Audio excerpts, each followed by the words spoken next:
찬양 감사합니다. 제목부터가 마음에 들어. 순전한 믿음. 예수님께서 걱정하신 게 내가 다시 이 땅에 올 때 너에게 이런 순전한 믿음이 있느냐, 그게 걱정이라는 거거든요. 가사가 누가 가사를 썼는지 참 잘 썼더라고. 그 가사로 오늘 은혜 받으시고 강해는 오늘 힘들어요. 여러분의 신앙으로 강해 말씀을 얼마만큼 파악하고 이해할 수 있을런지, 이게 이제 오늘 숙제인데 제가 잘 풀어드리도록 노력하겠습니다. 그러니까 여러분이 잘 쫓아오면 될 것 같아요. 오전 예배 때 우리 할머니들 많이 계셨는데 잘 따라오셨어요. 오늘 은혜와 진리라는 제목으로 강의를 하는데 시간은 좀 많이 걸릴 수도 있고, 지금 많이 지나갔어요. 그래가지고 조금 오전 내용보다는 조금 내용을 좀 줄여서 조금 하도록 될지는 모르지만 한번 하겠습니다. 10절 말씀해 보니까 그가 세상에 계셨음에 세상은 그로 말미암아 지은 바 되었고 세상이 그를 알지 못했다, 이렇게 기록을 했죠. 자, 이 10절부터의 말씀은 우리가 시간상 안 됐기 때문에 9절에서 끊었지만 9절에 있는 말씀을 그대로 계속 이어져 내려오고 있는 것이다, 이렇게 보시면 되고요. 9절에 이렇게 말씀했어요. 참빛 곧 세상에 와서 각 사람에게 비추는 빛이 있었다. 이 빛에 대한 말씀을 했거든요. 거기에 이어서 빛이 있었고 그 빛이 세상에 왔는데 10절에 그 빛을 세상은 알지 못했다, 이런 거거든요. 자, 오늘 이 10절에 세상이라는 단어가 3번 나옵니다. 한 절에서. 그래서 이제 중요하지 않을 수도 있고 중요할 수도 있는 건데, 첫 번째, 두 번째 세상과 세 번째 세상은 의미하는 바가 서로 좀 달라요.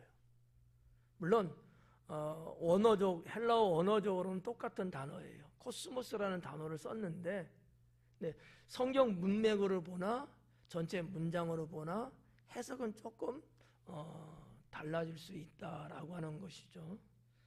자, 10절에 보니까 그가 세상에 계셨다.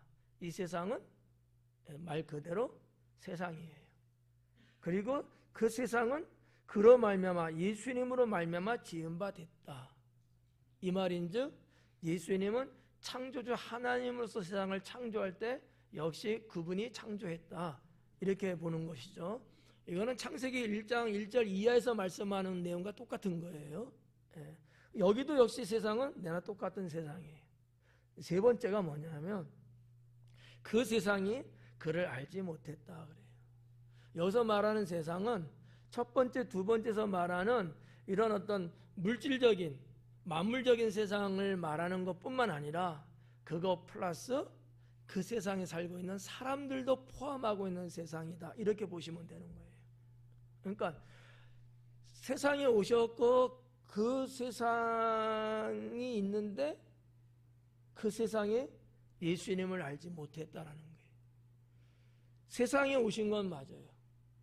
그런데 그 세상에 예수님을 메시아로 알지 못했다, 이런 말씀이거든요. 줄여서 말하면. 그래서 후에 나오는 이 세 번째 세상은 세상 플러스 그 세상에서 살고 있는 사람들까지 포함된 세상이다, 이렇게 보시면 된다는 거죠. 자, 요 정도로만 봐도 크게 어려움은 없을 것 같아요. 그렇지만 이 10절에 이 구분시킨 분리해서 말하고 있는 것은 여러분들이 잊어서는 안 돼요.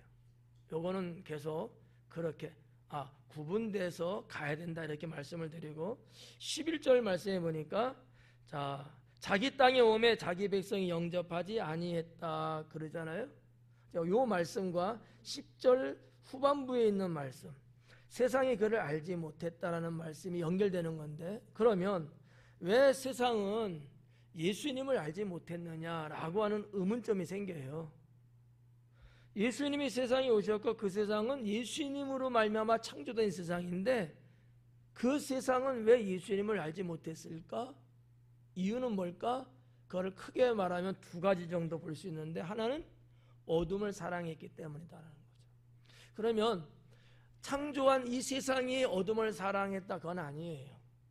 그 세상에 살고 있는 사람들이 어둠을 사랑했기 때문에 빛으로 오신 예수님을 알지 못했다라는 거죠. 알지 못했다는 말의 뉘앙스가 좀 오해가 좀 있어요. 좀 다른 말로 이 성경의 문맥을 놓고서 좀 다르게 해석하면 받아들이지 않았다 이렇게 봐도 되는 거거든요. 어둠이거든요. 어둠은 빛을 싫어해요. 빛으로 오신 예수님인데 어둠이 이 빛을 받아들인다는 얘기는 어둠은 사라지는 거거든요. 어때요? 하루에도 늘 똑같이 어둠과 밝음이 반복되잖아요. 네. 근데 어둠이라는 것은 늘 있지만 빛이 오므로 사라져 버려요. 이런 자연의 원리하고 비슷한 거예요. 근데 요한을 통해서 하나님 말씀하시는 그 근본적인 내용, 의미가 뭐냐라는 거죠. 당시의 사람들은, 여기서 말한 이 사람들은 온 세상 사람들을 말한다고 봐도 되겠지만 요한이 말씀하고자 하는 것은 그들은 아니에요. 누구냐? 유대 민족입니다. 이스라엘의 유대 민족들은 예수님을 알지 못했다라는 거예요. 이것도 여러 가지 내용이 있지만 그걸 다 말씀드릴 수는 없으니까 생략하고, 어둠을 사랑하기 때문에 빛을 싫어하고 안 받아들여요. 이것이 당시 유대 민족의 모습이었습니다. 그래서 예수님 오셨을 때도 그 유대 사회의 그 일반 백성도 해당되고, 특히나 유대 사회를 이끌어가고 있는 종교인 지도자들 역시 타락하고 부조리로 충만했었죠. 그러니까 예수님 싫어했어요. 안 받아들였어요. 왜? 어둠을 사랑하는 사람들이었기 때문이라는 거죠. 어둠을 사랑한다 하는 것은 성경적으로, 신앙적으로 이거는 좋은 건 아니죠. 하나님은 빛이시거든요. 어둠은 세상이기도 하지만 사탄의 세계란 말이에요. 근데 어둠을 사랑해요. 그러면 누구를 사랑하는 거가 되겠어요? 사탄을 사랑하는 게 됩니다. 어둠을 사랑하는 사람은요, 죄를 짓고 삽니다. 근데 실질적으로 우리들도 어떤 이들은 이 어둠을 사랑하는 사람들이 있어요. 어둠을 사랑하는. 음성적인 사람이라고 제가 오전 예배에도 표현했는데, 소리 음성을 말하는 건 아니에요. 음적인. 양과 음이 있잖아요. 이 음에 해당되는 얘기입니다. 그래서 이제 이 어둠을 좋아하는 사람들은 자꾸 빛을 피하려고 그래요. 밝은 것을 싫어해요. 딱 보면 알아. 자꾸 구석에 숨으려고 하는 사람들, 어둠을 좋아하는 사람들일 수도 있어요. 어둠을 좋아하는 사람은 자기를 자꾸 감추려고 해요. 자기를 드러내지 않는다는 거지. 근데 빛을 좋아하는 사람은요, 자꾸 보라는 듯이 자꾸 이렇게 자기를 드러내요. 자, 제 얼굴이 보입니까? 안 보이는 쪽에 앉는 사람은 의심스러운 사람이야. 자기 모습 안 보이려고 하거든. 그래야 자연스럽게 눈을 감아도 별 탈이 없어요. 이게 뭐 특별한 경우나 환경적인 요소나 그렇다면 이거는 그럴 수 있지만, 그렇지 않음에도 불구하고 자꾸 어두운 쪽에, 구석 쪽에, 안 보이는 쪽에 이렇게 오히려 자기 자신의 모습을 감추려고 하는 의지가 있다. 이거는 한 번쯤 그 성격의 기질을 파악할 필요가 있습니다. 성격적으로 그런 사람들도 있거든요. 근데 그 신앙으로는 좋지 않습니다. 우리가 하나님 앞에 예배를 드린다든지 모임을 간다든지 그랬을 때 자꾸 외진 쪽으로 빠지려고 하는 그런 특이한 사람들이 있거든요. 이건 근본적으로 한번 체크해 봐야 돼요. 그런 나쁜 습성을 지니고 있기 때문에 어떻게 보면 하나님의 빛이 그에게는 비치지 않을 수도 있습니다. 왜요? 숨어있기 때문에 어둠 속에 있거든요. 여기서 여러분 빛이 이렇게 비치잖아요. 그러면 어두운 구석에 있을 때 가려진 데 갔으면 빛이 들어가요? 비껴가 버려요. 일반 물리학적인 측면에서도 그렇지만 영적인 의미에서도 그렇다는 거지. 그러니까 상당히 나쁜 거예요. 그래서 제가 그냥 옛적에 여러분들의 가정을 어둡게 하지 마라. 환하게 해라. 전기세 많이 나오는데요. 별로 차이 안 납니다. 자, 아무튼 유대인들은 어둠을 사랑했기 때문에 빛으로 오신 예수님을 영접하잖아. 알지 못했어요. 자, 그런 부분이 하나 있고요. 또 하나는 의도적으로 그들은 거부를 합니다. 의도적으로. 그게 11절하고 10절 후반절하고 연결되어 있는 거예요. 자기 땅에 오매 자기 백성이 영접하지 아니했다. 왜? 어둠 사랑이 있기 때문에. 그리고 두 번째는 의도적으로 그들은 거부했습니다. 예수님을. 그럼 왜 의도적으로 거부했을까? 이유는 뭘까? 딱 하나만 말씀드릴게요. 내가 드러나는 것을 싫어했던 거예요. 왜? 드러나면 죄가 많이 드러나거든요. 죄가 많이 드러난단 말이에요. 그래서 거부할 수밖에 없었던 거예요. 의도적이었어요. 자신들이 가지고 있는 이 죄가 드러나기 때문에 영접하지 않습니다. 오늘 이렇게 보니까 마스크 쓴 분이 김영진 장로님 한 분이야. 오전엔 두 분 있었어요. 그래서 이분들에게는 이해를 구하고 어둠을 좋아하는 사람들은 자기의 안면을 가립니다. 뭐 장로님이 그런 건 아니고 그렇다는 얘기예요. 그래서 역사적으로 볼 때도 뭐 동양은 그런 경우가 많이 없지만 서양에서는 무도극이라든지 이런 것들이 있을 때 다 가면을 쓰고 하지 않습니까? 그러면 용기가 생겨요. 내가 무슨 짓을 해도 두렵지가 않은 거예요. 왜? 내가 누군지 모르잖아요. 이런 심적인 작용이 있기 때문에 여러분 범죄하는 사람들이 내 얼굴 봐라 하고 범죄에 젖은 사람은 거의 없습니다. 그래서 지금은 좀 아닙니다만 옛적에는 그리고 지금도 역시 범죄는 대체적으로 어두울 때 아니면 시야가 가려진 곳, 남들이 보지 않는 장소 이런 등등에서 일어나고 있다는 얘기죠. 그래서 내가 드러나는 것을 싫어하기 때문에 내가 드러나는 걸 싫어하기 때문에 예수님을 거부할 수밖에 없어요. 빛으로 오신 예수님만 없어진다면 내 안에 있는 죄가 드러날 이유가 전혀 없거든요. 이런 개념이에요.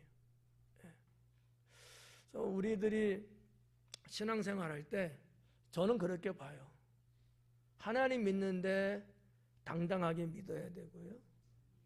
자신 있게 나를 주님의 빛에 노출시켜야 합니다.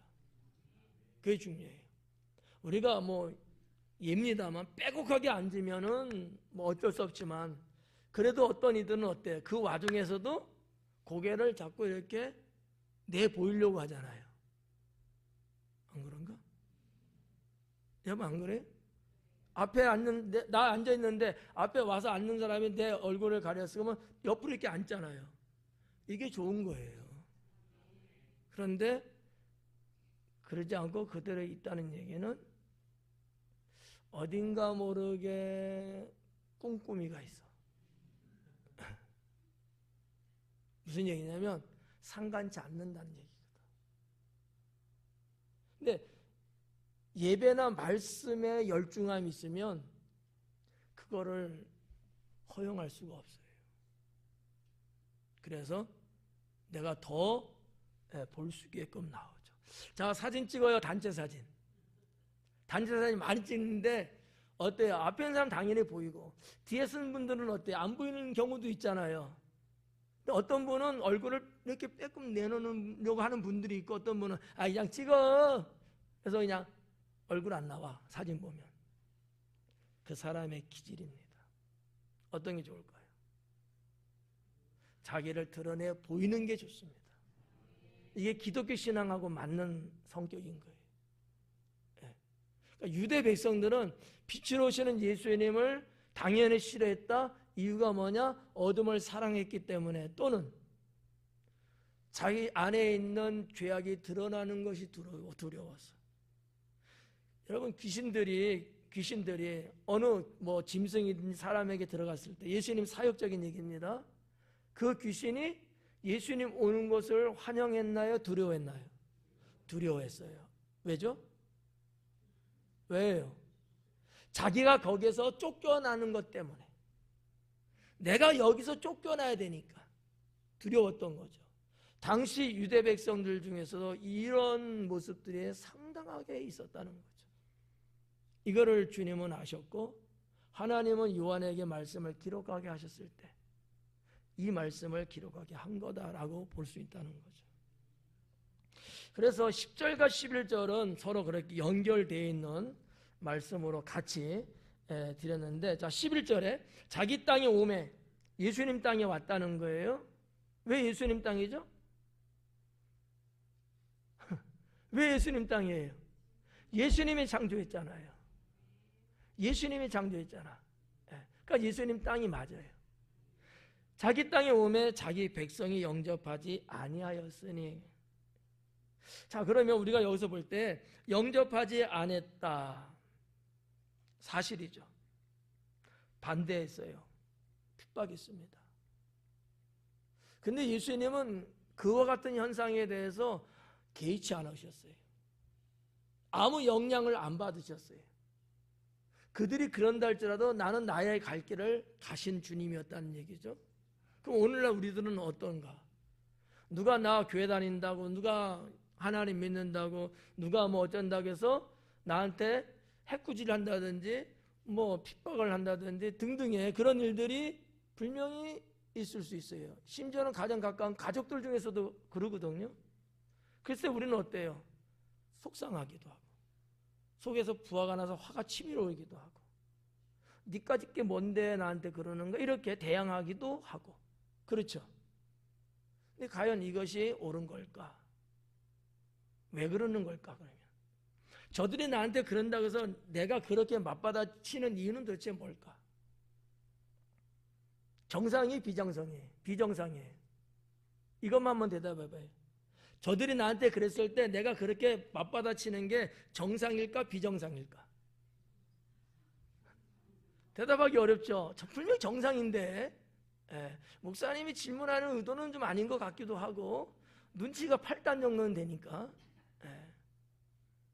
근데 우리가 그런 일이 있을 때 기뻐할 수 있어야 된다. 이유는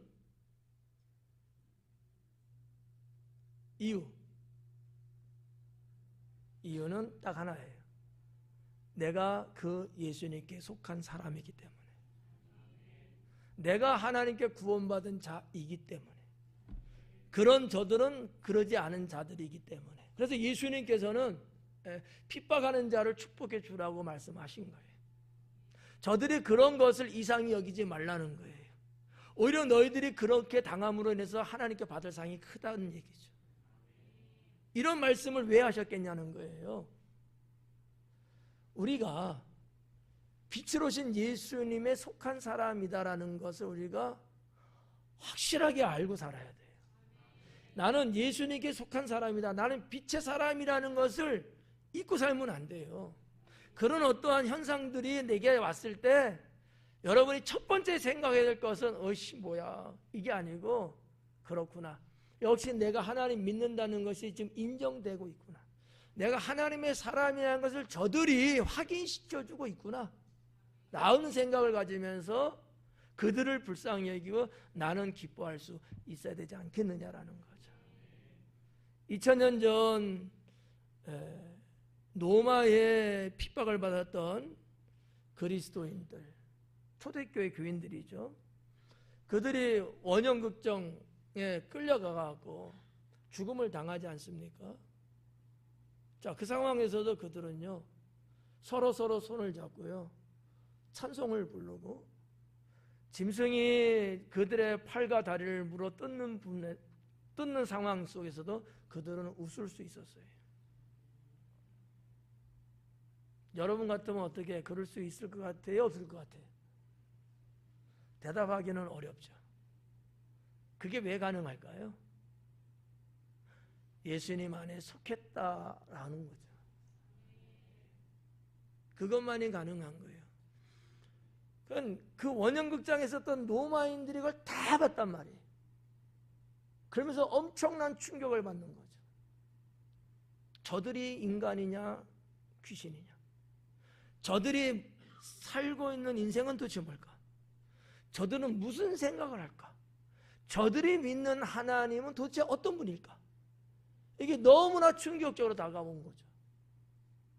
그리고 그들은 그 충격 속에서 예수님을 한 사람 두 사람 믿기 시작합니다.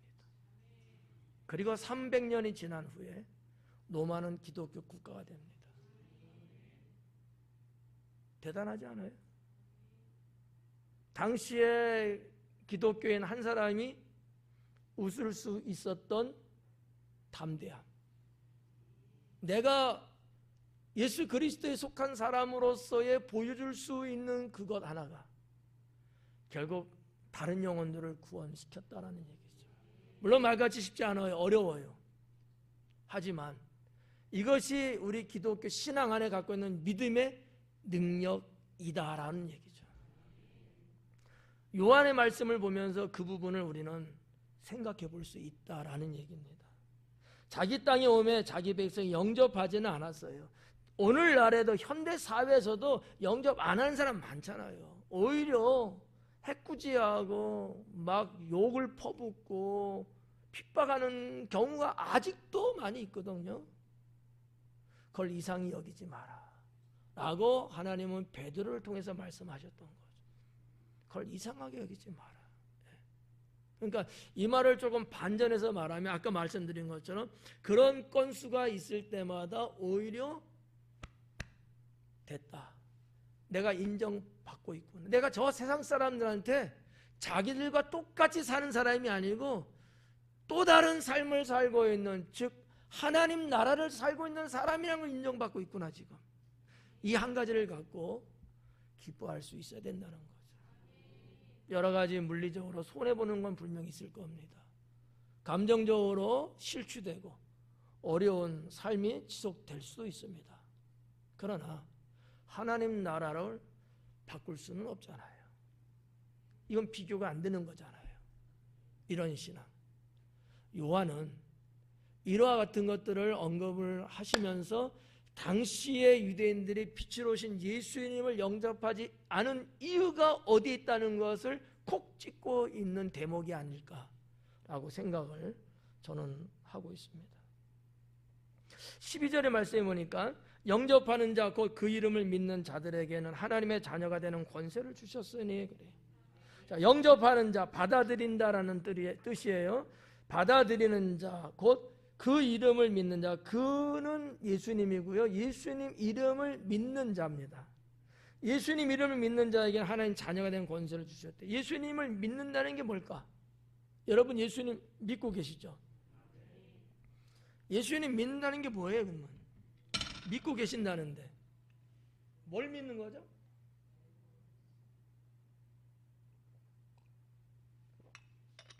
뭘 믿는다고요? 에? 네? 구원자 되심. 좋은 말씀 하셨는데 오늘 말씀 맥락으로는 아닌 것 같고 세 가지를 말씀드릴게요. 첫째, 그 이름을 믿는다는 그 믿음은 뭐를 말하는 거냐? 원어에는 이제 피스투스라고 나왔는데 그 믿음이에요. 뭐를 말하는 거냐면 예수님이 그분을 믿는 것을 말하는 것 하나. 이건 여러분 다 알고 계시는 거죠. 예수님 믿어요, 안 믿어요? 그러면 여러분은 그 이름을 믿는 자들인 거예요. 이와 같은 자들에게 하나님 자녀되는 권세를 주셨다 그랬거든요. 두 번째, 뭐를 믿는 거냐? 예수님 입으로부터 나오는 예수님이 전하는 진리를 믿는 거예요. 그거를 믿을 때 정말 예수님 믿는 거예요. 이 땅에 오신 예수님을 믿는 것도 믿는 거지만 그분이 전하시는 하늘의 진리를 내가 믿는 것, 즉 내 삶에 받아들이는 것, 그게 믿는 거다라는 거죠. 나 예수님 믿어. 그러는데 주님의 그 말씀을 내가 안 받아들여, 즉 내가 그렇게 안 살아, 이건 안 믿는 거예요. 어떻게 조금 충돌이 일어나나요? 나 예수님 믿는데 예수님 그 말씀 그렇지, 아멘이지, 근데 그렇게는 안 살아. 이건 안 믿는 거예요. 믿는다고 해도 요만큼 믿는 거야. 네. 흉내만 내는 건지도 몰라요. 그래야지 나중에 엄마 치맛자락 쌓고 천국 가려고. 그건 믿음 아니라고 보는 거죠. 그러니까 두 번째는 예수님이 말씀하시는 진리, 하늘의 진리를 내가 믿는 게 그의 이름을 믿는 거다라는 거죠. 세 번째는 내 생명, 내 인생을 하나님께 위탁하는 것이 믿는 것이다라는 거죠. 세 번째는 더 어렵네. 여러분 생명을 하나님께 드리는 거예요. 어때요? 가능해요? 지금 그렇게 하고 있어요? 에? 큰일 났네. 여기 안 믿는 사람 많네. 에. 그러니까 우리가 상투적으로 아니면 우리가 그냥 뭔지 모르는데 그냥 믿는다는 단어는 수없이 써요. 근데 그 믿음이 진짜 뭐를 말하는지 잘 모르고 믿어. 그러다 보니까 믿음의 삶이 형편없는 거예요. 예수님하고 별로 관계성이 전혀 없는 듯이 살고 있다는 거죠. 그러다 보니까 세상 사람하고 비슷하게 사는 거예요, 그냥. 자, 여러분, 장차 우린 다 어디 가죠? 천국 가겠어요? 그건 또 뭐 간다 그러네? 그 나라는 뭘로 가는 거예요? 그래, 믿음으로 가는. 근데 믿음이 뭔지도 모르면서 그 믿음의 삶을 내가 안 사는데 어떻게 그렇게 대단하게 천국 간다는 말을 뻔뻔하게 할 수 있을까? 그러니까 믿음에 대한 정의예요. 다른 데서 다르게 정의 내릴 수 있지만 오늘 요한복음 요 부분에서 내리는 정의예요. 그분, 이 땅에 빛으로 오신 그 예수님을 내가 믿는 것. 두 번째는 그분을 통해서 전해지는 하나님 나라 진리를 내가 믿는 것, 받아들이는 것. 세 번째는 내가 그분 앞에, 그분이 메시아 구세주잖아요. 그분 앞에 내 생명을, 내 인생을 위탁, 맡기는 것. 이게 믿음이다라는 거죠.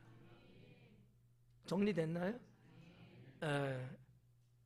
물론 뭐 여러분들이 또 이렇게 살아가려고 또 노력도 하시고 다 하는데 정리정돈이 안 돼서 뭐가 뭔지 혼미하고 이래서 아마 그럴 텐데, 이렇게 가는 것이 믿음이다라는 얘기죠. 이렇게 가는 거예요. 그러니까 여러분들이 이 시간에들 여기 왔죠. 왜 여기 왔겠어요? TV 앞에 지금 앉아서 7시 30분 드라마를 봐야 되는데 6시 내 고향은 이미 끝났고 그러니까 일종의 이런 건 하나하나가, 이런 거 하나, 정말 우리가 뭐 순교하는 시대에 태어나서 순교하는 것 아니잖아요. 삶 속에서 내 어떤 시간, 나의 생활, 나의 문화, 나의 물질, 나의 이거 이런 것들을 뚝뚝 떼어서 주님께 내가 이렇게 드리는 거, 이게 믿는 거라는 거죠. 이게 내 인생을 하나님께 맡기는 거예요. 이게 그렇게 정리를 해드릴게요. 그러면 자, 그의 이름을 믿는다는 것은 그런 얘기인데, 그런 자들에게 하나님 자녀가 되는 권세를 주셨대요. 권세를 줬대. 예. 저는 권세를 받았어. 여러분 받았어요? 못 받았어요? 내놔봐요. 권세 뭘 받았어? 나는 이름의 권세야. 권세를 주셨대잖아요. 그럼 여기서 말하는 요한을 통해서 하시는 권세는 도대체 뭘까? 이것도 한 3가지만 말씀을 드릴게요. 하나는 하나님 나라입니다. 천국이에요. 하나님 권세를 줬다는 얘기는 천국을 소유하는 권세를 말하는 거예요. 하나님 나라 천국을 내가 소유했다. 이 권세를 줬다는 거예요. 누구에게? 주님을 믿는 자에게. 두 번째는 왕국을 주신 거예요. 왕국이 아니라 왕권을 주신 거예요. 왕권. 왕대심. 여러분은 예수님을 믿음으로 말미암아 구원된 백성은 말할 것도 없고 하나님 나라의 왕권을 가진 자들이다라고 성경은 말씀하고 있거든요. 이게 왜 권세일까? 왕은 말의 권세가 있습니다. 그렇죠? 더군다나 왕정 시대 때 그런 시대는 어때요? 나라의 모든 게 다 왕의 거예요. 왕의 말 한마디면 다 됐어요. 그러면 뭐하고 연결시켜 볼 수 있냐면 이 세상은 누가 지배하는 세상이다? 사탄이 지배하는 세상이다. 그런데 여러분은 이 권세를 받았어요. 자녀된 권세. 그러면 부딪히죠. 누가 이길까요? 여러분이 이기는 거예요. 이게 하나님이 주신 왕권이라는 얘기입니다. 왕권. 이 왕권으로 하나님 주신 이 왕권은 이 땅에 사는 동안에는 말할 것도 없고요. 이 왕권의 개념은 하늘나라에서도 역시 여전히 존재하는 왕권이거든요.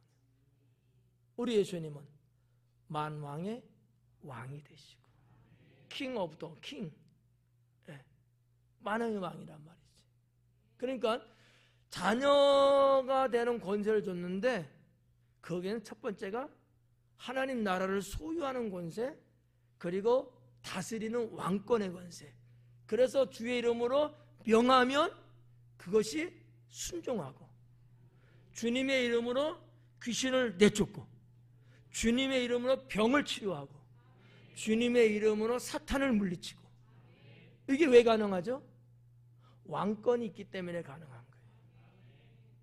그러니까 저한테 하라 그러지 말고 여러분들이 스스로 예수님 이름을 가지고 명령하고 왕권을 써먹으시라는 거지. 왕권. 아셨죠? 여러분 기프트콘 주면은 써먹어요, 안 써먹어요? 어휴, 잘하고 있네. 왕권도 쓰셔야 돼요. 왕권. 그래서 늘 삶 속에서 예수님 이름으로 자꾸 명령하는 이 좋은 영적 습관을 가지셔야 돼요. 기도하실 때도 그렇게 자꾸 때로는 나를 속상하게 하는 사탄아, 나를 교만하게 만드는 사탄아, 내 육신을 연약하게 만드는 죄악아, 이런 거. 예를 들어서 신체 어느 한 부위가 아파요. 예를 들어서 뭐 허벅지가 아프다 하면 허벅지 아픈 것을 손을 대더니 하면서 내가 예수 그리스도로 명하노니 너 승건이 허벅지야, 새살이 돋을지어다. 뼈들아, 너는 소생할지어다. 이게 명령하는 왕권을 쓰시라는 얘기예요. 이게 무슨 뭐 동화책 얘기를 목사님 오늘 밤에 하시나 이렇게 생각할지 모르는데 아니에요. 여러분의 그 왕권이 발동되고 명령하는 대로 우리 하나님께서 그 일을 시행하시는 분이다라는 거죠. 제 얘기가 아니잖아요. 성경을 통해서 이미 하나님이 우리에게 주신 말씀들이거든요. 그런데 사람들이 너무나 착한 건지 맹숭인지 그 권세를 가졌는데도 안 써. 그럼 어떻게 되겠어요? 속된 말로 녹슬어 버려요. 은사적으로 말하면 주님이 걷어가신다라는 표현을 하거든요. 하나님이 주신 성령의 은사가 있잖아요. 받았어요. 뭐 예를 들어서 뭐 방언의 은사를 받았다고 쳐. 그럼 하나님 왜 줬어요? 그 기도하라고 주신 거잖아요. 근데 그런 기도를 안 해. 그러면 이 은사는요 녹슬고요 못하게 돼요. 그리고 내가 이 은사를 하나님 나 싫어, 무서워요, 거부하면요 걷어가 버리셔요. 그러니까 왕권은 왜 주셨대요? 사용하라고 주신 거예요. 누구 대신? 주님 대신. 너는 하나님의 자녀로서 쓰라는 거예요. 네. 여러분 내 집 갖고 싶어요? 다 갖고 있구나. 한번 해봐요. 여러분 자녀들 축복하고 싶죠? 예. 왕권을 갖고 그렇게 기도해줘요. 자, 그런 부분들 우리가 볼 수 있고, 세 번째는 자유입니다. 자유. 하나님 자녀 되는 권세가 뭐냐? 자유다라는 거죠. 예전에는 종의 노예, 죄의 노예, 사탄의 노예, 이런 개념으로 우리가 있었는데, 이제는 예수님 믿고 우리는 하나님 자녀가 됐잖아요. 자유를 얻은 자예요. 속박에서부터 자유를 받았거든요. 여러분 자유가 있는 분들이에요, 없는 분들이에요? 있는 분들이죠. 근데 자유를 느끼고 계셔요? 못 느끼고 계시죠? 원래부터 자유가 있었어. 태어날 때부터 대한민국에 살면서는. 근데 탈북한 탈북민들을 이야기를 들어보면 거의 100이면 100. 대한민국 가서 가장 좋은 게 뭡니까 하니까 대체적으로 자유입니다 이 말을 해요. 북한은 자유가 없잖아요. 물론 뭐 겨울에 따뜻한 물이 나와서 좋습니다 뭐 이렇게 이야기도 하지만 물도 쓸 수 있는 자유가 없어. 물이 있어야 말이지. 하다못해 옆 동네 가는데도 내 마음대로 못 가요. 통행증을 발급받아야 돼. 무슨 놈의 세상이 그러냐고. 같은 나라, 자기 나라 안에서. 여러분 기지시 가는데 통행료 받아가야 돼? 동사무소 가서? 아니잖아요. 자유가 없어요. 근데 하나님은 죄로부터 결박되어 있는 우리를 해방시키기 때문에 이제 자유를 우리는 갖고 있는 거다. 이게 하나님 자녀가 되는 권세 안에 있는 거예요. 네. 이제는 사탄이 와서 야, 너 내 종이잖아. 그러면 뭐라고 하셔야 돼요? 야, 너 까불고 있다. 나 예전에 내가 아니야. 나는 하나님 자녀야. 라고 말할 수 있어야 된다. 전에 같으면 그래 알았어 갈게 그랬다면 이제는 그럴 이유가 없어요. 왜? 하나님 자녀 됐잖아요. 이런 부분들, 이것이 하나님 자녀가 되는 권세라고 하는 내용 안에 한 3가지 정도만 말씀을 드린 거고요. 오전 예배 때보다 더 젊은 분들이 많아서 말을 좀 더 빨리 좀 해야지만이 벌써 시간 다 가서 그런데 큰일 났어. 자, 그 다음에 13절 좀 어려워져요. 한 절씩 갈 때마다. 자, 이는 혈통으로나 육정으로나 사람의 뜻으로 나지 아니하고 오직 하나님께로부터 난 자들이니라. 뭐가? 이는 하나님 자녀를 말하는 거예요. 하나님 자녀가 됐다는 것은 혈통으로나 육정으로나 사람의 뜻으로 된 것이 아니다. 그건 오직 하나님께로부터 된 것이다. 이 얘기예요. 여러분이 다 알고 있는 내용일 수 있어요. 그런데 앞에 나오는 3가지가 도대체 무슨 뜻일까라는 거죠. 내가 하나님 자녀 되는 거 당연히 하나님부터 왔지. 여러분은 그렇게 믿고 있잖아요. 근데 이렇게 안 믿는 사람들도 있어요. 내가 뭐를 잘해서, 내가 선하게 살아서, 내가 어떤 공적을 세워서 이런 생각을 은연중에 갖고 있는 사람들도 있더라라는 얘기입니다. 자, 그거는 이제 나중에 하기로 하고, 그 앞에 있는 3가지 내용이 혈통, 육정, 그 다음에 사람의 뜻, 이 3가지거든요. 자, 혈통으로 난 것이 아니라는 거예요. 여러분이 하나님 자녀가 된 것은 혈통으로 된 게 아니다는 거야. 그럼 뭘로 됐어요? 하나님을 믿는 믿음으로 된 건데 그건 하나님께로부터 온 거다 이렇게 믿고 있잖아요.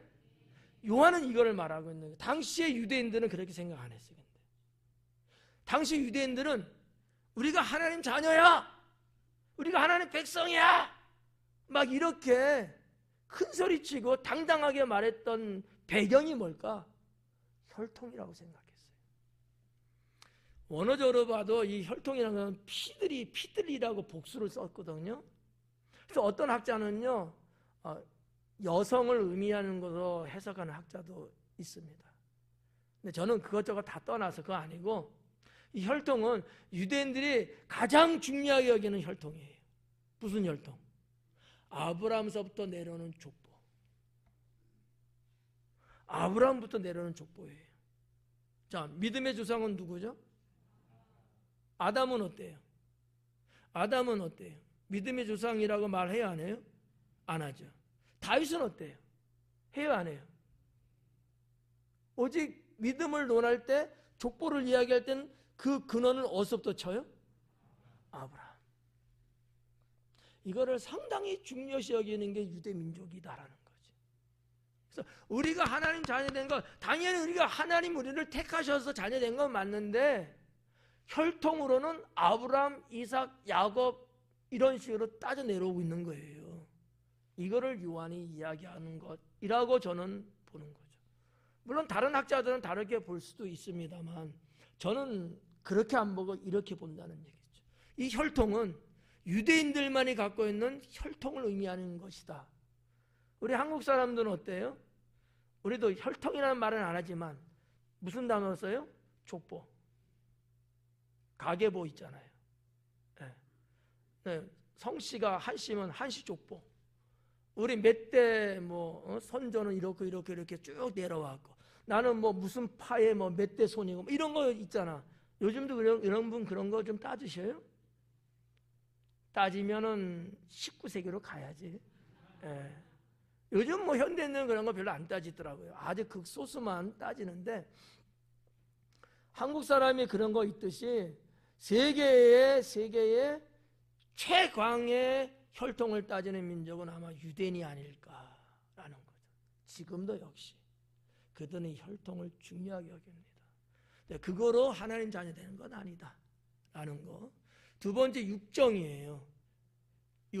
육은 사르크스라고 하는 단어예요.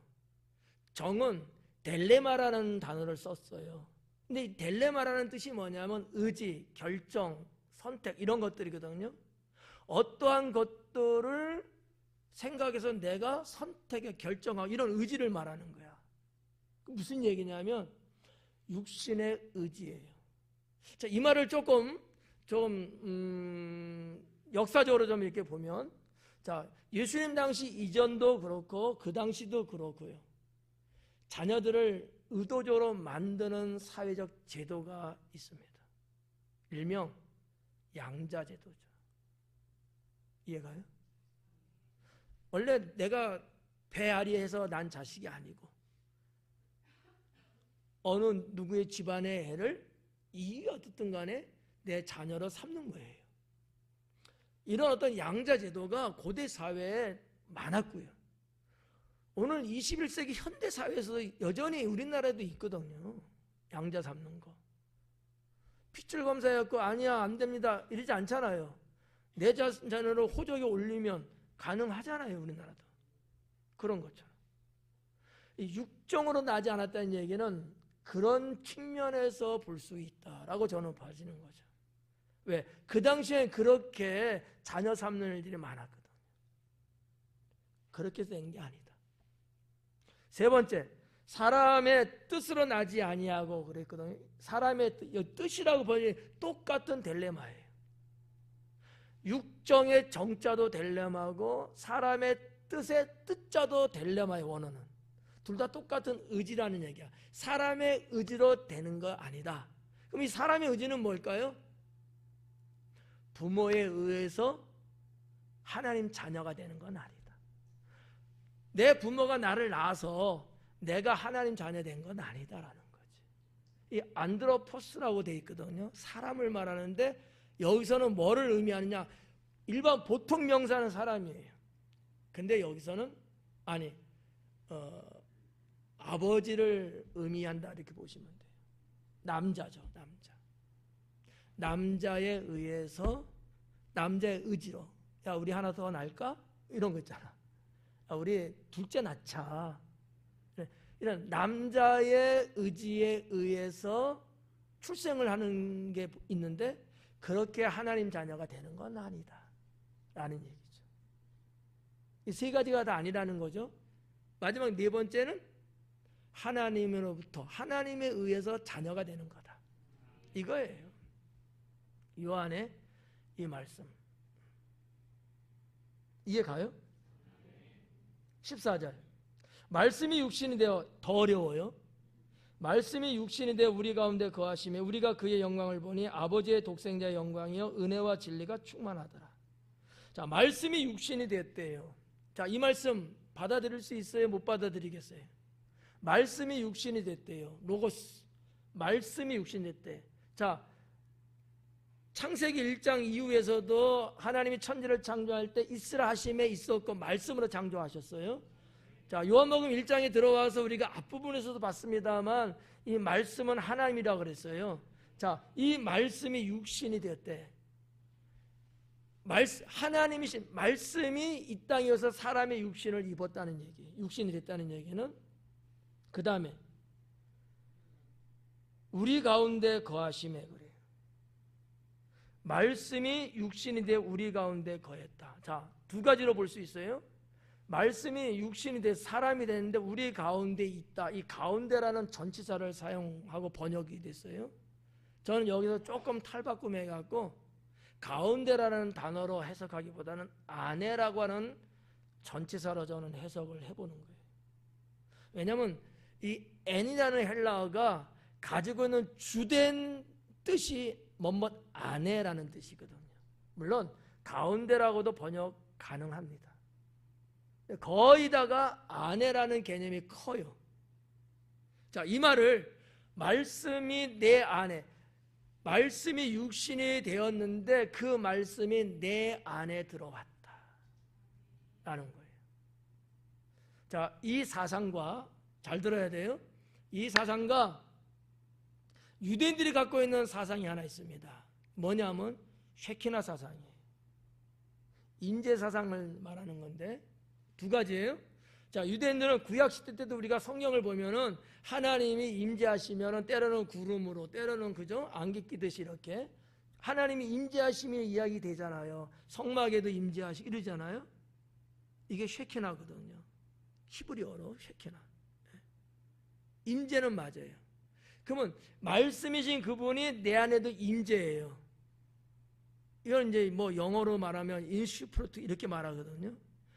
안에 들어왔다는 얘기지.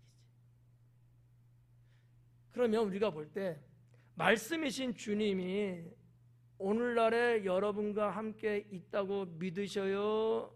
믿지 않으셔요? 뭐를 근거로? 말씀이 어떻길래? 내 안에 들어온다는 여러분은 그 신앙을 갖고 있잖아요. 그게 여기에 해당된다는 거예요. 말씀이 육신이 되었는데 그 말씀이 내 안에 임재했다는 거지. 그러니까 임재의 성격이 구약과 신약이 다르다는 거지. 구약 시대 때 하나님의 임재는 눈으로 보이게끔 이 가운데 임재하시는 거였어요. 가운데.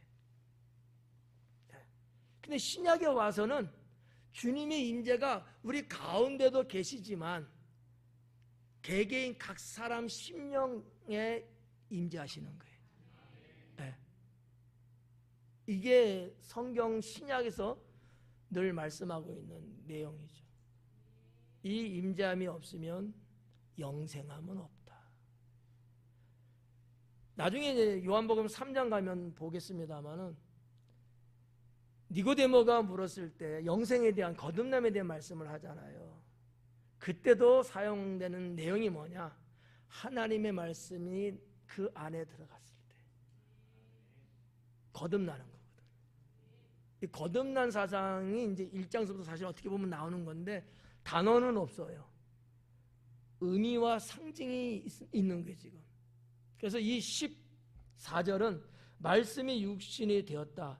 그가 우리 안에 거하심에 우리가 그의 영광을 봤다. 자, 영광이라는 단어도 나와요. 보편적으로 이 영광이라는 헬라어가 그 독사라는 단어거든요. 보편적으로 영광이라는 단어로 우리 한국 성경에는 번역이 됩니다. 근데 꼭 독사라는 말이 아니에요. 그럼 무슨 의미냐? 이런 거, 위험, 존엄, 어떠한 존재감, 이런 단어로 그 헬라 세계에서는 이 단어를 그렇게 늘 썼어요. 그러니까 하나님 말씀이신 그분이 이 땅에 오셔서 그분이 우리 안에 들어오는데 우리 안에 들어오신 그분의 존재를 느끼는 거예요.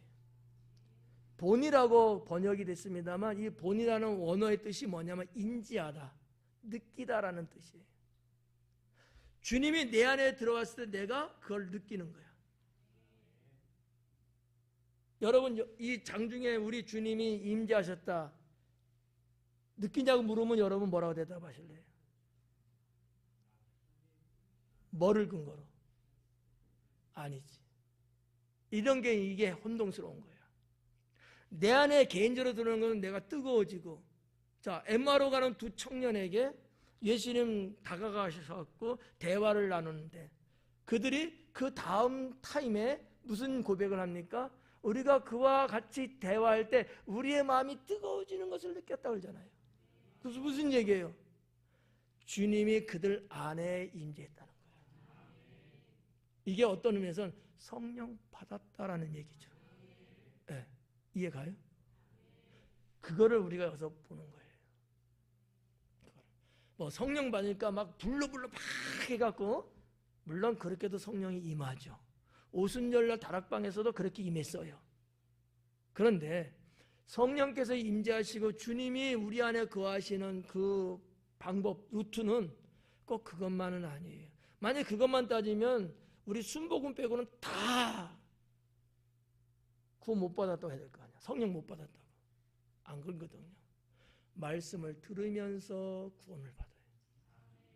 왜? 말씀이 내 안에 들어가기 때문이죠. 그래서 우리가 뭐 때문에 그래서 고백하는 거예요? 아멘으로 고백하는 거예요. 받아들인다는 얘기거든. 네. 아멘은 받아들인다. 진실로라는 뜻인데 의미는 받아들인다, 인정하다 이런 뜻을 갖고 있거든요. 네. 그러니까 꼭 죽으라고 막 기도만 해서 성령 받는 건 아니에요. 그럴 때만 주님이 임재하시는 건 아니에요. 조용히 말씀을 들으면서도 되고, 찬양을 부르면서도 되고, 기도하면서도 되고, 네, 그러는 거예요. 여러분 신앙생활 하시면서 자 감동을 받았다 이런 말 하잖아요. 그럼 뭔 얘기예요? 감동을 받았다는 게 그 표시가 뭐예요? 배운 대로? 마음이 움직인 거잖아, 그죠? 우리의 감정의 요소가 흔들린 거잖아요. 그게 뭘로 가능한 거예요? 바깥에서 주님이 툭툭툭 쳐갖고 야야야 이러는 거예요? 아니에요. 주님이 내 안에 들어있어요. 그런 개념이라 보시면 훨씬 더 여러분들이 이 말씀을 해석하는 데 쉽지 않을까라는 거죠. 자, 결론적인 중요한 건 뭐예요? 말씀이신 그 하나님께서 말씀을 통해서 지금도 우리 안에 임재하신다. 네. 그러니까 한 번 와 계신 주님이 말씀이신 그분이 내 안에서 계속 계시면서 충만이 아닌 거예요. 그 자체도 그럴 수 있지만 계속해서 주님의 영이 부어지는 거거든. 이게 세츄레이션이에요. 이게 충만이거든요. 네. 이런 부분들. 그래서 14절은 상당히 중요한 말씀인데 사실상 해석해 나가기는 어려워요. 그냥 성도님들이 볼 때는. 그래서 이제 강의가 필요한 거겠죠. 그의 영광을 보니 그분이 내 안에 존엄하게 계시는 것을 내가 느끼니, 제가 해석을 한다면 은혜와 진리가 충만하더라. 네. 말씀이신 그분이 내 안에 들어와 계셔서 내가 느끼는데 내 안에서 은혜와 진리가 충만하게 됐다는 거예요. 이해가시죠? 이게 훨씬 더 이야기가 이 말씀은 쉽지 않을까. 넘어갈게요. 15절에 요한이 그에 대하여 증언하여 외치르되 내가 전에 말하기를 내 뒤에 오시는 이가 나보다 앞선 것은 나보다 먼저 계심이라 한 것이 이 사람을 가리킴이라 하니라. 이건 어려운 게 없어요. 액면 그대로입니다. 쉽잖아요. 요한이 한 얘기입니다. 내 뒤에 오시는 이가 나보다 앞섰다. 나보다 먼저 계셨기 때문에 나보다 앞섰다고 말하는 거예요. 사실상 이 땅에 태어난 것은 세례 요한이 예수님보다 6개월 이전에 태어났거든요. 그랬음에도 불구하고 요한은 말하기를 그분은 나보다 앞선 분이다. 왜? 그분은 창세전부터 계셨던 분이기 때문에. 이 얘기예요. 쉽죠? 넘어갈게요. 16절에 우리가 다 그의 충만한 데서 받으니 은혜 위에 은혜로라 그래요. 자, 우리가 다 그의 충만한 데서 받았다. 충만한 가운데서 받았다. 이렇게 번역이 됐고, 제가 다르게 조금 바꿔서 번역하면 충만하심으로부터 받았다. 이렇게도 번역할 수 있는데 큰 차이는 없지만 어쨌든 미묘한 차이는 좀 있어요. 이거는 좀 신학적으로 논의가 되는 문제이기 때문에 여기서는 다루지 않고 넘어갈게요. 그냥 그대로 보시면 돼요. 그의 충만한 데서 받았다. 우리가 다 그의 충만한 데서 받았다. 그의 충만함으로부터 받았다. 이런 개념이 전치사의 변형적 개념이거든요. 중요한 건 뭐냐면 그 뒤에예요. 은혜 위에 은혜로라. 예수님의 충만하신 가운데서 예수님의 충만으로부터 내가 받았는데 은혜 위에 은혜다라는 거. 은혜 위에 은혜라는 단어가 도대체 뭐를 의미하는 걸까라고 하는 거죠. 요한은 이것을 구약과 신약을 같이 연결해서 말씀한 것이 아닐까라고 저는 해석을 합니다. 왜냐하면 여기 은혜 위에 은혜라는 것이 카리토스라는 단어로 되어 있거든요. 이 안티라고 하는 전치사를 썼어요. 조금 이 말을 좀 설명하면 이런 거야. 구약의 시대, 구약의 옛 언약, 구약 이런 거 있잖아요. 신약이 있어요. 새 언약이죠. 율법과 은혜입니다. 두 가지가 구별되죠. 그 은혜 위에 은혜. 이 안티라는 단어는 전치사인데 무슨 뜻을 갖고 있냐면 축적. 좀 좁힌 거예요. 축적. 아니면 대체, 뭐를 이렇게 대체한 거 있잖아요. 이런 단어의 뜻을 갖고 있어요. 그러니까 원래 구약 시대 때 하나님이 주신 은혜가 있어요. 그거를 신약의 은혜로 대체했다. 또 다른 말로 말하면 그 은혜가 있는데 이 은혜를 신약의 은혜와 진리라는 은혜로 축적시켰다. 이렇게 볼 수도 있고요. 자, 이런 여러 가지를 다 종합해서 보면 무슨 얘기냐면 다음 절에도 나옵니다만 하나님이 모세를 통해서 주신 은혜가 있어요. 이스라엘 백성들에게 베푼 은혜가 있거든요. 그 은혜가 신약에 넘어오면서 끊어졌다? 아닌 거예요. 그 주신 은혜의 연장선상에서 신약이 주신 은혜와 진리의 은혜가 지금도 지속되고 있다. 이 얘기예요. 만약에 우리가 구약에 주신 은혜 이젠 끝났어. 우리는 이제 신약의 은혜와 진리만 있는 은혜야. 이렇게 보면 구약 성경 의미가 없죠. 근데 예수님은 뭐라고 그러셔요? 내가 폐하려 온 것이 율법을 폐하러 온 것이 아니고 완성시키기 위해서 왔다 그러잖아요. 그 완성이 뭘까요? 모세에게 주셨던 율법의 은혜가 있는데 이건 미완성. 그것은 메시아를 통해서 구원이라고 하는 은혜를 주시기 위한 그림자거든요. 그것이 이어져서 지금 신약 예수님을 통한 구원의 은혜 여기까지 도달했다라는 의미예요. 이게 상당히 신학적인 얘기인데 여러분들이 글쎄 뭐 그렇게까지 못 받아들일 정도 어렵지는 않지 않을까. 그러니까 앞에서 말하는 은혜는 구약적인 은혜, 뒤에서 말하는 은혜는 신약적인 은혜. 이렇게 보시면 된다는 거죠. 요한복음의 말씀은 이런저런 거를 봤을 때 공관복음하고는 역시 다르다라는 거죠. 그래서 요한복음 강해들을 잘 안 하려고 해요.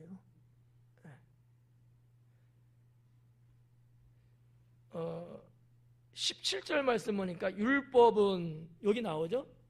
모세로 말미암아 주어진 거다. 그런데 은혜와 진리는 예수 그리스도로 말미암아 왔다. 이게 앞에 16절에서 말하는 은혜 위에 은혜로라는 것에 대한 부연 설명이에요. 그러니까 모세 때 주신 하나님의 은혜가 있는데 그거는 모세라는 자를 에게 줘서 대신 너희들에게 주게끔 했다 얘기고요. 은혜와 진리는 예수님이 직접 갖고 온 것이다. 좀 다르지 않아요?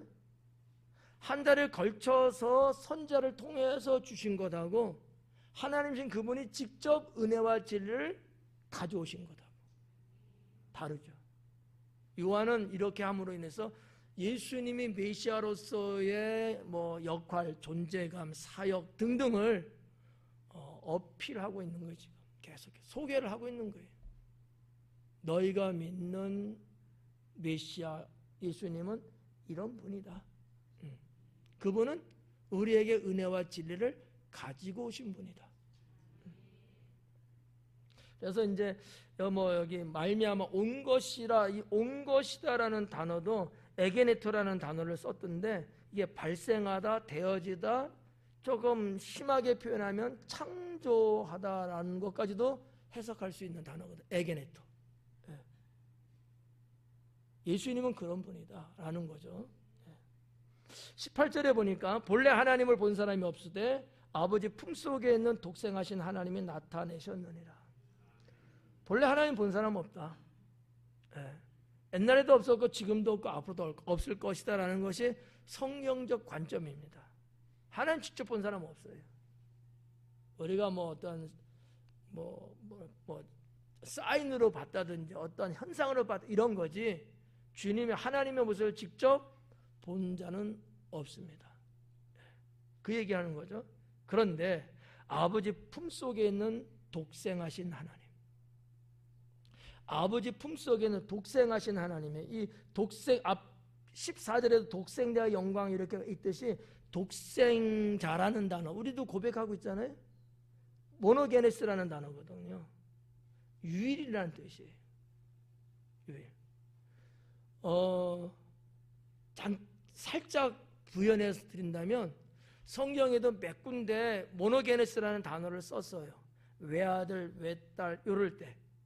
근데 거기서 썼던 그 모노게네스라는 독생자하고 요한이 지금 사용하고 있는 독생자의 개념은 전혀 질적으로 다르다라는 거죠. 이 헬라 세계, 문학 세계에서 모노게네스라는 단어를 많이 쓰고 있거든요. 근데 그거는 나에게도 외아들이고 저 사람도 외아들이고 저 사람도 외아들 있어요.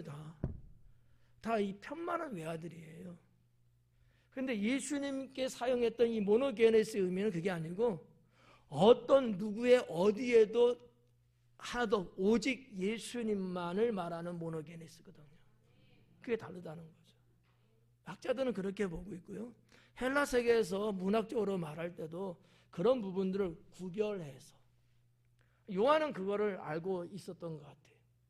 그래서 요한이 사용하는 요한복음의 모노게네스와 욥기라든지 히브리서든 이런 등등에서 간헐적으로 한 네다섯 군데 나오나 토탈? 거기서 말하는 모노게네스 외아들, 독생자, 외딸 이런 단어로 번역됐는데 그거하고는 다른 것이다라는 얘기죠. 예수님은 어떠한 위상도 그렇고 유형도 그렇고 사역도 그렇고 존재감도 그렇고 이 세상에 그 어떤 것도 없어요. 오직 유일하신 독생자거든요. 이게 이제 신학에서 말하면 기독론이에요. 기독론.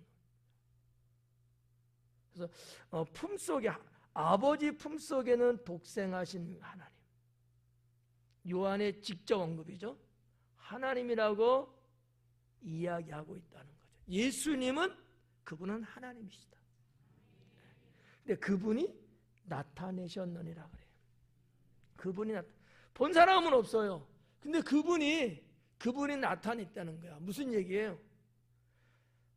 예수님 사역하면서도 당시의 사람들이 하나님을 보여라 그랬잖아요. 예수님 뭐라 그래? 나를 보았거늘 왜 하나님을 보여달라 하느냐. 나를 본 것이 곧 하나님을 본 것이다. 그 얘기예요. 근데 그 하나님이 여러분 어디 계셔요? 그렇죠. 여러분은 늘 그분과 함께 계시고 그분을 늘 느끼면서 예, 그분과 더불어 사는 거야. 그래서 예수님이 하신 말씀이 뭐가 있어요? 주가 안에 내가 주 안에. 예, 내가 너희야 너희가 내 안에 거하는 삶. 이걸 말씀한 거예요. 이게 뭘로 가능하다? 마지막인데 틀리면 골치 아프다. 다시 처음부터 시작해야 되는데 말씀. 말씀이 내 안에 들어오는 방법은 하나님이 강권적으로 임재도 하시지만 내가 그 분을 인격적으로 받아들이는 아멘. 믿습니다. 이럴 때 주님이 내 안에 임재하시고 내 안에서 그분이 충분히 은혜와 진리를 나타내시고 나를 변화시켜 나가는 거예요. 변화, 성장, 말씀만이 가능합니다. 오늘 여기서 끝.